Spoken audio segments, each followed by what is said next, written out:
Hello दोस्तों, मैं Rajneesh Yadav Patna maths पे आपका स्वागत है। और आज हम लेके आए हैं चक्रवृद्धि ब्याज। ठीक है, इससे रिलेटेड मैं एक वीडियो ले चुका हूं जिसका कि टैगलाइन था 6 महामंत्र, 6 महामंत्र। ठीक है, जिसमें से मैंने एक पार्ट जो है बता चुका हूं, देन आफ्टर आज सेकेंड पार्ट बता रहा हूं।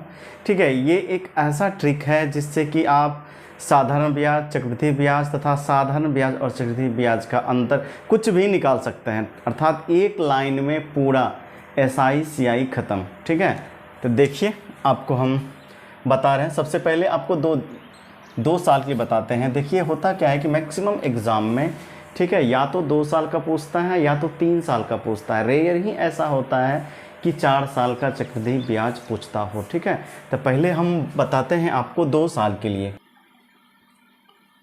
2 साल के लिए, 2 साल के लिए, ठीक है, 2 साल के लिए फॉर्मूला आपको एक याद रखना है। क्या? देखिए 2A इंटू A²। ठीक है, इतना परसेंट।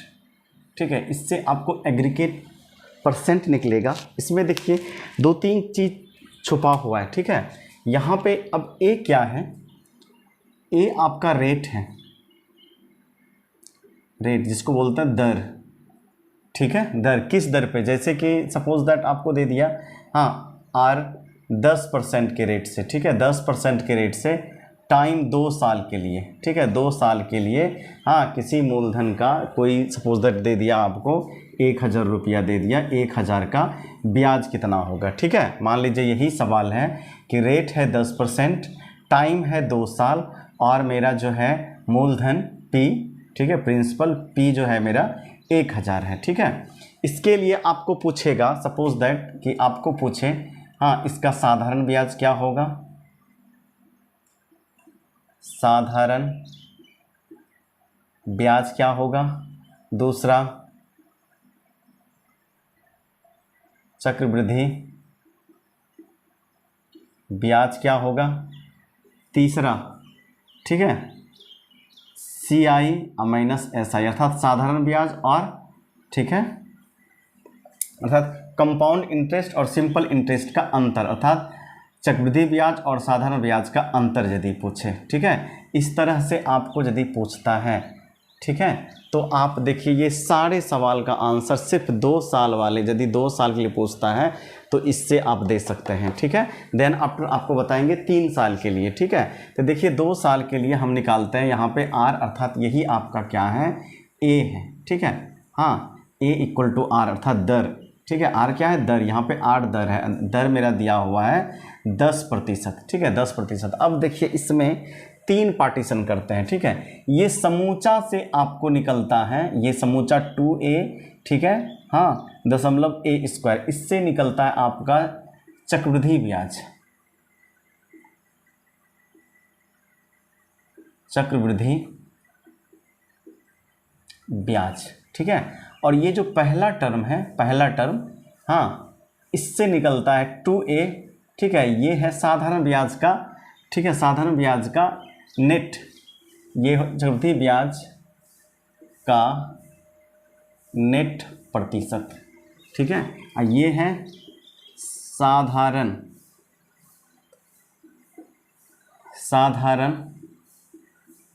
ब्याज का नेट प्रतिशत।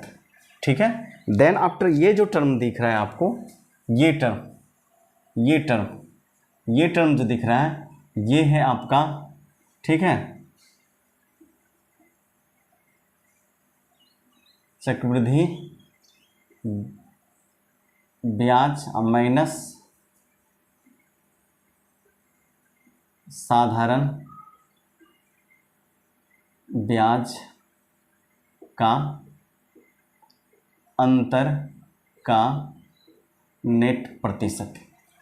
ठीक है, अब देखिए इसमें सारे चीज़ हैं। हाँ, पहला टर्म जो है 2A, ये मेरा साधारण ब्याज का नेट प्रतिशत है। ये समूचा जो है ये चक्रवृद्धि ब्याज का नेट प्रतिशत है। हाँ, .A² जो है ये आपका है चक्रवृद्धि ब्याज और माइनस साधारण ब्याज का अंतर का नेट प्रतिशत। ठीक है, अब देखिए इसी में सवाल कैसे आप यहाँ पे बनाइएगा। सपोज दैट यही सवाल दिया हुआ है कि 2 साल का टाइम है, रेट 10% है और मूलधन 1000 रुपया है, तो इसका सबसे पहले साधारण ब्याज क्या होगा। ठीक है, साधारण ब्याज, तो साधारण ब्याज मैंने क्या बोला कि ये 2A है, 2A से हम लोग नेट प्रतिशत निकालेंगे। ठीक है, तो 2A का मतलब हुआ 2 गुना 10 अर्थात 20%। ठीक है, 20% हमको साधारण ब्याज मिलेगा। हाँ, ब्याज कितना मिलेगा साधारण ब्याज, तो मेरा अमाउंट है कितना 1000, इसका 20% निकाल देंगे। ठीक है, 2 जीरो कट जाएगा अर्थात 200 रुपया। 200 रुपया हो गया मेरा साधारण ब्याज। ठीक है, साधारण ब्याज यहाँ पे लिख देते हैं 200 रुपया। ठीक है, अब पूछे आपको कि चक्रवृद्धि ब्याज कितना होगा। चक्रवृद्धि ब्याज हम लोग इधर से कैलकुलेट करना स्टार्ट करेंगे। जैसे 10% है तो ए स्क्वायर, 10 का स्क्वायर कितना होगा 100। ठीक है, 10 का स्क्वायर, जैसे यहाँ पे फिर से हम लिखते हैं 2A और ए स्क्वायर, यही है ना। हम ए का वैल्यू 10 जो है 10% इधर से पुट करना स्टार्ट करेंगे। ठीक है, राइट साइड से ए का स्क्वायर कितना हो जाएगा, ए का स्क्वायर 100 हो जाएगा। ठीक है, 100 का हमको लास्ट का 2 डिजिट लिखना है इसमें, तो मैंने 0 0 रख दिया और ये 1 जो है 1 रिमाइंडर हो गया। ठीक है, देन आफ्टर 2A 10 गुना 2 गुना 10 अर्थात 20 प्लस 1 रिमाइंडर 21, और ये पॉइंट है तो पॉइंट दे देंगे। अर्थात जो है मेरा चक्रवृद्धि ब्याज जो है का नेट प्रतिशत CI का लिख देते हैं शॉर्ट में, CI का नेट प्रतिशत जो निकल जाएगा मुझे 21% निकल जाएगा। अब पूछे कि ब्याज कितना होगा चक्रवृद्धि ब्याज, तो कुछ नहीं, 1000 का 21% निकाल देना है। ठीक है, ये कट जाएगा अर्थात 210 रुपया। हाँ, अब चक्रवृद्धि ब्याज आ गया 210 रुपया। ठीक है, अब आपको पूछे, ठीक है, यहाँ पे तो ऐसे तो CI और SI का अंतर आप 210 में से 200 घटाएंगे तो 10 रुपया तो आ जाएगा, यहाँ पे 10 रुपया तो आ जाएगा। लेकिन यदि ये दोनों नहीं निकाला हो, डायरेक्ट हमको निकालना हो, तो कुछ नहीं, बस इससे निकालना है ए स्क्वायर का परसेंट। ठीक है, पॉइंट ए स्क्वायर का परसेंट। ठीक है, तो अब देखिए मैंने क्या बोला है कि इधर से लिखना है। ठीक है, ए का वैल्यू 10 है, 10% है, ए स्क्वायर कितना हो जाएगा 100 हो जाएगा, तो इधर से लिखेंगे। ठीक है, इधर से 2 डिजिट, तो 2 डिजिट दे दिया 0, देन आफ्टर पॉइंट। अब इधर कुछ नहीं है, ये 1 जो रिमाइंडर है इसको 1 लिख देंगे। ठीक है, अर्थात 1.00 अर्थात 1%। 1% जो होगा साधारण ब्याज और चक्रवृद्धि ब्याज का अंतर होगा। ठीक है, तो अब देखिए 1000 का 1%। ठीक है, 1% हम निकाल देंगे तो कितना होगा 10 रुपया होगा। ठीक है, हाँ, तो यही 10 रुपया देख रहे हैं, चक्रवृद्धि ब्याज और साधारण ब्याज CI और SI का अंतर 10 रुपया, यहाँ से मेरा निकल गया ये अंतर। ठीक है, ये आपका हो गया चक्रवृद्धि ब्याज। ठीक है, और ये आपका हो गया साधारण ब्याज। बिल्कुल एक लाइन में पूरा CI SI खत्म। ठीक है, अब देखिए इसी में, ठीक है, ये आई होप कि आपको समझ में आ गया होगा। और भी एग्जांपल ले सकते हैं आप घर पे, R के जगह पे 5% ले सकते हैं, 15% ले सकते हैं। ठीक है, हाँ, सपोज दैट अब यही में 3 साल का पूछे। ठीक है, इस सारे को मिटाते हैं, ये सवाल यही रहेगा, सिर्फ आपका जो है टाइम हो जाएगा 3 ईयर। ठीक है, इसी को हम बनाते हैं, टाइम हो जाएगा 3 साल, रेट यही है, प्रिंसिपल यही है, देन आफ्टर उसके लिए फार्मूला जो हो जाएगा, फार्मूला उसके लिए ये देखिए 3A.3A² और AQ। ठीक है, अब देखिए ये वाला जो टर्म है, ये टर्म हो जाएगा आपका साधारण ब्याज का नेट प्रतिशत। देन आफ्टर आपका ये समूचा जो है ये पूरा हो जाएगा, ये पूरा हो जाएगा चक्रवृद्धि ब्याज का नेट प्रतिशत। देन आफ्टर ये टर्म जो है, ये टर्म हो जाएगा आपका चक्रवृद्धि ब्याज और साधारण ब्याज का अंतर। ठीक है, उसमें भी यही सारा चीज़ निकालना है मुझे। ठीक है, उसमें भी सारा यही चीज़ निकालना है। देखिए बस फार्मूला थोड़ा सा चेंज कर गया, अब हमें 3 साल का निकालना है। ज़्यादातर एग्जाम में 3 साल का ही पूछता है। ठीक है, 3 साल और 2 साल पूछता है, 4 साल रेयर ही पूछता है। सबसे पहले क्या करें, हम साधारण ब्याज निकाल लें। ठीक है, साधारण ब्याज क्या कहता है 3A। हाँ, मैंने क्या बोला कि 3A.3A² और AQ। ठीक है। हाँ, तो इसके लिए पहला टर्म जो है ये टर्म है सिर्फ साधारण ब्याज का नेट प्रतिशत निकालेगा। यदि साधारण ब्याज निकालना हो 10% के रेट से 3 साल का 1000 अमाउंट हो तो सीधा हम लोग क्या करेंगे 3A नेट प्रतिशत पहले निकाल लेंगे 3A अर्थात 3 गुना 10 अर्थात 30%। जो हमें साधारण ब्याज मिलेगा 3 साल के बाद मूलधन का 30%। ठीक है, मूलधन मेरा 1000 है। ठीक है, तो इसका 30% 30/100 निकाल लेंगे अर्थात जो है 300 मेरा क्या हो गया 300 रुपया हो गया मेरा साधारण ब्याज। ठीक है, साधारण ब्याज कितना हो गया 300 रुपया। ठीक, अब देखिए अब निकालते हैं चक्रवृद्धि ब्याज। चक्रवृद्धि ब्याज क्या होता है 3A और 3A² और AQ। मैंने क्या बोला कि आपको लिखना इधर से है, हमेशा लिखना इधर से है। तो A कितना है 10 है ना, 10 का Q कितना हो जाएगा 1000। आपको मैंने बोला कि लिखना इधर से है, इधर से जैसे ही 2 डिजिट लिखिएगा तो देन आफ्टर ये 10 जो है आपका ये 1000 हुआ। ठीक है, तो 2 डिजिट इधर से लिख लिए, ये 10 मेरा रिमाइंडर हो जाएगा। देन आफ्टर क्या है 3A²। हाँ, A² का 100 गुना 3 300 प्लस ये रिमाइंडर 310 हो जाएगा 310। देन आफ्टर फिर से हम लिखेंगे ये 2 को। ठीक है, पीछे से 2 को लिखेंगे, ये रिमाइंडर हो जाएगा। तो देन आफ्टर हम ये 10 लिख दिए और पॉइंट ये 3 मेरा रिमाइंडर हो गया। ठीक है, अब देखिए 3A अर्थात 10 या 30 प्लस ये 3 कितना हो जाएगा 33। अब देखिए दशमलव के बाद वाले ये 0 का कोई वैल्यू नहीं होता है अर्थात मेरा जो नेट प्रतिशत निकल गया 33.1%। साधारण ब्याज जो 3 साल के बाद मिलेगा, ठीक है, हमें कितना मिलेगा 33.1%। ये सारे चीज़ हम लोग मौखिक करेंगे, ये भी अभी लिख के आपको समझा रहे हैं। ठीक है, तो अब देखिए साधारण ब्याज कितना मिलेगा तो प्रिंसिपल मेरा है 1000 का 33.1%। ठीक है, ये 2 0 से 2 0 खत्म और ये 10 से गुना होगा तो हाँ ये दशमलव खत्म हो जाएगा अर्थात 331 रुपया अर्थात चक्रवृद्धि ब्याज जो होगा 331 रुपया। अब यहाँ पे यदि ये दोनों निकल गया तो इसका अंतर आप 31 लिख सकते हैं, लेकिन यदि ये दोनों नहीं निकालें डायरेक्ट निकालना होता हमें। ठीक है, अब ऐसा तो नहीं करेंगे, यदि CI और SI का अंतर पूछ दे तो पहले साधारण ब्याज निकालेंगे फिर चक्रवृद्धि ब्याज निकालेंगे तब अंतर निकालेंगे, तब तो बहुत लेंदी हो जाएगा। ठीक है, डायरेक्ट ये 31 कैसे रिजल्ट लाएंगे तो मैंने क्या बोला कि ये वाला जो है ये वाला रिजल्ट जो है ये 3A² और AQ ये चक्रवृद्धि ब्याज और साधारण ब्याज का क्या है अंतर है, तो बस उसी से निकाल लेंगे। पॉइंट क्या है 3A² और AQ।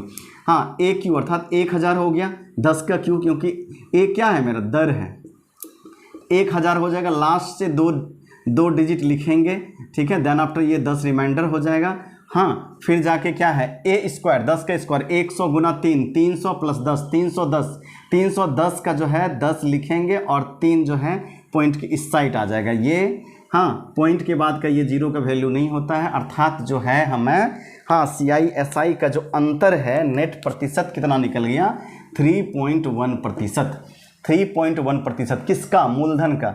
हाँ, तो इसको निकालिए 1000 गुना 3.1% प्रतिशत का नीचे 100 दे देंगे, ये कट जाएगा। देन आफ्टर 3.1 गुना 10 31। देखिए ये डायरेक्ट बस इतना टाइम में हम लोग निकाल लेंगे CI और SI का अंतर, CI और SI का अंतर।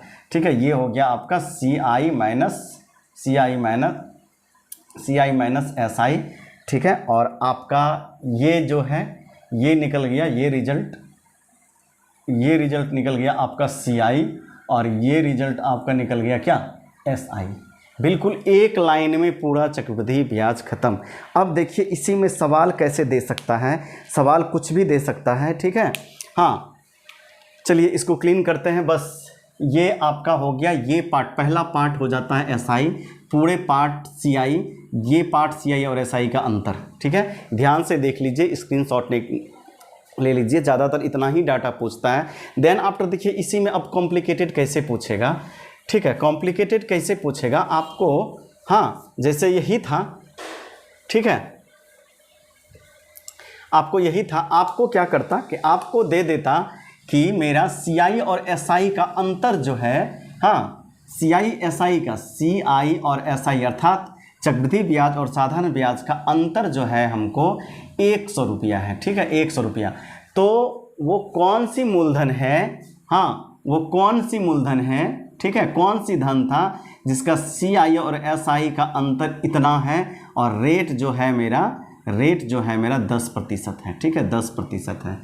हाँ चलिए तो देखते हैं। और टाइम जो है 2 साल के लिए, टाइम 2 साल के लिए, ठीक है। पूछ देगा कि 2 साल के लिए CI और SI का अंतर जो है 100 रुपया है, रेट 10% है और टाइम 2 साल है, ठीक है। तो आप देखिए आपको निकालना क्या है, P इक्वल टू क्या होगा, मूलधन इक्वल टू क्या होगा, ठीक है।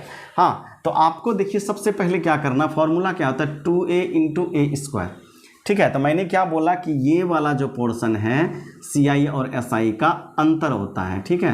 हाँ ये वाला पोर्शन CI माइनस SI का अंतर होता है। तो हमें क्या निकालना है, पॉइंट A स्क्वायर का मतलब हुआ 10 का स्क्वायर 100, 2 डिजिट इस साइड लिखेंगे, 1 डिजिट इस साइड आ जाएगा, अर्थात 1%, ठीक है, 1%। यही जो है 1% है CI और SI का अंतर। हाँ ये परसेंटेज में 1% हुआ, लेकिन मुझे रुपया में दे दिया है 100 रुपया।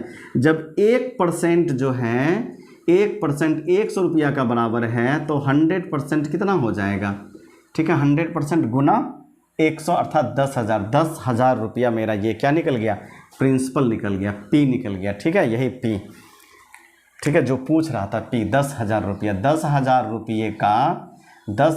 रुपये का CI SI का अंतर 100 रुपया होगा 10% के रेट से और 2 साल के लिए, ठीक है।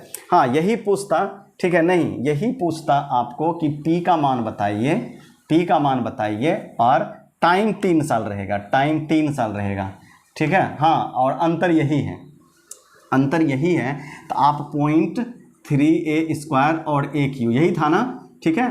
तो A का Q 10 का Q कितना हो जाएगा 1000, इसका 2 जीरो रखेंगे, 10 रिमाइंडर हो जाएगा। देन आफ्टर देखिए क्या है 3A² 100 गुना 3, ठीक है, A² अर्थात 10 का स्क्वायर 100 गुना 3 300, 300 प्लस 10 310 का ये 10 लिखेंगे और देन आफ्टर पॉइंट के इस साइड आ जाएगा ये 3, अर्थात ये तीनों जीरो खत्म हो जाएगा, ठीक है, अर्थात 3.1%। यही 3.1% जो है 3.1% 100 के बराबर है, ठीक है। क्यों, क्योंकि ये जो परसेंट निकला मेरा CI और SI का अंतर यही दिया हुआ है 100 रुपया, अर्थात 3.1% का वैल्यू 100 रुपया है, इसलिए 1% का वैल्यू कितना हो जाएगा 100 अपॉन 3.1, इसलिए 100%, ठीक है, 100 गुना 100/3.1, ठीक है। देन आफ्टर ये दशमलव ऊपर दे दीजिए इतना। देन आफ्टर जो है आप भाग लगा सकते हैं इसमें, ठीक है, भाग दे के जो भी रिजल्ट आएगा, ठीक है, वहाँ पे आपका सटीक देगा। हाँ जो भी रिजल्ट आएगा आपका वही आंसर हो जाएगा 1 2 3 4 5 अपॉन 31, ठीक है। हाँ कटाइएगा तो 93 और 7, ठीक है, 31 तिया 93, 30 तिया 90, 3 93, देन आफ्टर 7 70, 31 दूना 62 और 61 दूना 62, ये ख़त्म हो जाएगा। देन आफ्टर फिर से 0 80, ठीक है, 31 फिर से 2, ठीक है, 62 और ये हो जाएगा 12, हाँ फिर से 120 अर्थात फिर से कितना 3, हाँ पॉइंट समथिंग, अर्थात 3223 पॉइंट समथिंग हो जाएगा आपका। हाँ 32,000 पॉइंट समथिंग हो जाएगा, ठीक है, 32,000 पॉइंट समथिंग हो जाएगा आपका CI SI का अंतर, या जो भी है आप कटा के लिख लीजिएगा एग्जैक्ट, ठीक है। ऐसे डाटा तो मैंने मौखिक लिया था, डाटा जो भी आएगा आपका सटीक डाटा आएगा, ठीक है, जो भी डाटा आएगा यहाँ पे सटीक डाटा रहेगा, ठीक है, जो कि आपको इजीली कट उठ जाएगा, ठीक है। तो आई होप कि आपको समझ में आ गया होगा। चलिए थोड़ा सा, यदि आपको मान लीजिए 3 साल के लिए 5% रेट हो, ठीक है, 5%, हाँ सपोज दैट 5% रेट हो तो क्या होता है 3 साल के लिए 3A और 3A² और क्या होता है AQ, ठीक है। 5 का क्यू कितना होता है, 5 25 पंचे 125। ठीक है, मैंने क्या बोला, 2 डिजिट इधर से लिखना है, 251 रिमाइंडर हो जाएगा। ध्यान रखो, 5 25 तिया 75 1 76। ठीक है, 76, तो 76 यहाँ पे लिखा जाएगा क्योंकि 2 ही डिजिट है, तो 2 डिजिट तो लिखना भी होता है। पॉइंट 25 तिया 75, अर्थात जो है हमको यदि 5% के रेट से निकालना हो चक्रवृद्धि ब्याज 75.7625% हमको निकाल देना होगा मूलधन का। ठीक है, इसी में अंतर पूछेगा तो बस कुछ नहीं, 0.7625% हमको निकाल देना होगा मूलधन का, CI और SI। ठीक है, ये आपका होगा CI। ठीक है, यदि आपको ये 75% जो है 75% हो जाएगा आपका SI। ठीक है, ये पोर्शन हो जाएगा आपका SI, ये पूरा पोर्शन हो जाएगा आपका CI, ये पोर्शन हो जाएगा SI अर्थात साधारण ब्याज, और ये पोर्शन जो है पॉइंट सहित ये क्या हो जाएगा आपका CI माइनस SI। ठीक है, एक ही लाइन में सारा चीज़ CI SI और SCI SI का अंतर। ठीक है, आई होप कि ये वीडियो आपको अच्छा लगा हो। ठीक है, यदि आपको ये वीडियो अच्छा लगा हो तो प्लीज़ जो है मेरे चैनल को सब्सक्राइब कीजिए और मेरे वीडियोज़ को लाइक कीजिए, कमेंट कीजिए, शेयर कीजिए। ठीक है, चलिए तब तक के लिए धन्यवाद। फिर से लेके आते हैं इसका तीसरा महामंत्र। ठीक है, हाँ चलिए, 2 प्रोसेस आप जो है चक्रवृद्धि ब्याज, साधारण ब्याज और चक्रवृद्धि ब्याज का निकालने के लिए 2 तरह का नियम सीख चुके हैं। ठीक है, हाँ 2 तरह का। ठीक है, देन आफ्टर आपको 4 और तरीका बताएंगे कि साधारण ब्याज और चक्रवृद्धि ब्याज को निकालने के लिए 4 और तरह। जिस दिन आप 6 तरह सीख जाएंगे, दुनिया का कोई भी सवाल होगा, कितना भी कॉम्प्लिकेटेड आपको आर का वैल्यू अर्थात रेट निकालना हो, समय निकालना हो, दर निकालना हो, मूलधन निकालना हो, मिश्रधन निकालना, कुछ भी निकालना हो, आप जो है तुरंत मौखिक निकालेंगे, विदाउट टच पेन निकालेंगे, बशर्ते कि आप जो है 6 मेथड पे थोड़ा थोड़ा प्रैक्टिस कर लीजिए और 6 जो है आपको याद हो जाए, 6 रूल। ठीक है, आई होप कि ये आपको समझ में आ गया होगा। चलिए तब तक के लिए धन्यवाद।